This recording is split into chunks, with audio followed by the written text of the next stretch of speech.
Kita buka informasi pertama dalam Kompas Aceh hari ini, Saudara. Pemerintah Aceh saat ini sedang mencari tempat penampungan sementara bagi imigran Rohingya yang ada di Aceh.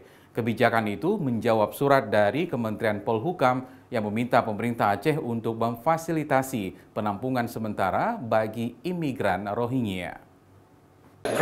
Pemerintah Aceh sedang memastikan lokasi sementara penampungan imigran Rohingya yang ada di Aceh saat ini sambil menunggu keputusan atau solusi lain dari pemerintah pusat. Lokasi penampungan sementara dan bukan permanen akan menjadi tempat relokasi. Pengelolaannya akan berada di bawah wewenang pemerintah pusat. Tempat sementara yang telah ada sebelumnya, yaitu berada di Lok Sumawe, disediakan oleh imigrasi. Sementara ada sejumlah tempat lain yang direkomendasikan, namun pemerintah akan melakukan survei lokasi untuk penampungan sementara, agar keberadaannya tidak mengganggu kenyamanan masyarakat sekitar. Kewenangan mengenai pengungsi ini berkaitan dengan urusan luar negeri. Kewenangannya ada di pemerintah pusat. Pemerintah daerah membantu dan memfasilitasi. Kita dapat surat dari Kemenko Polhukam untuk memfasilitasi.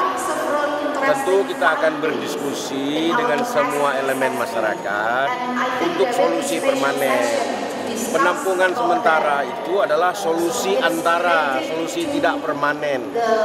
Solusi permanennya harus diputuskan oleh pemerintah pusat. Kita akan mencari, kita tetap akan menjunjung tinggi kemanusiaan, tetapi juga akan menegakkan hukum. Karena ini bukan semata-mata faktor kemanusiaan, tetapi ada people smuggler di dalamnya, ada penyeludupan orang, ada people trafficking di dalamnya. Oleh karenanya, penegakan hukum terus dilakukan, tetapi ini kemanusiaan.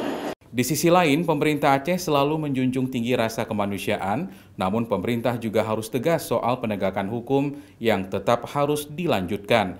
Karena penanganan kasus imigran Rohingya ini terkait juga dengan tindak pidana perdagangan orang yang dilakukan oleh orang-orang lokal dan imigran sendiri. Mustajab, Kompas TV, Banda Aceh.